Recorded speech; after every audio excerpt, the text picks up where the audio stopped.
બંધુ સંસ્થામાંથી આવીએ છીએ અને આપણે ગુરુજીએ સમૂહ લગ્ન હમણાં તમારા જ વિસ્તારમાં કરાવ્યા કાકડકું. તો તમારા ગામમાંથી પણ કોઈ જોડાણેલું છે, આજુબાજુના ગામમાંથી ઘણી દીકરીઓ ત્યાં જોડાણેલી છે. આ સાડીનો આપવાનો મિનિંગ એટલો જ છે કે તમે બધા અમારી સાથે જોડાઓ, અમારી સંસ્થા સાથે જોડાઓ અને ગુરુજીને સંસ્થાને આપણે ઊંચી લાવવામાં મદદ કરી. ગુરુજી બહુ સારા સ્વભાવના છે. તમારે વિસ્તારની કેટલી દીકરીઓના લગ્ન કરાવ્યા છે તમને ખબર છે ને? તમારા આજુબાજુ જે આ વિસ્તાર છે એમાં સાડી, ટી શર્ટ એવું બધાનું વિતરણ કરેલું છે. આ તો તમે બાકી હતા એટલા માટે તમને સાડી આપી. તો તમે હવે આવતા વર્ષમાં અમે લગ્ન કરીએ તો અમારી સાથે જોડાશો ને? અમારી મદદ કરશો ને?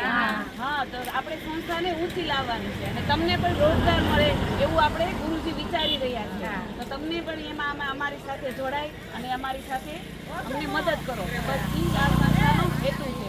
જય વિશ્વ બંધુ.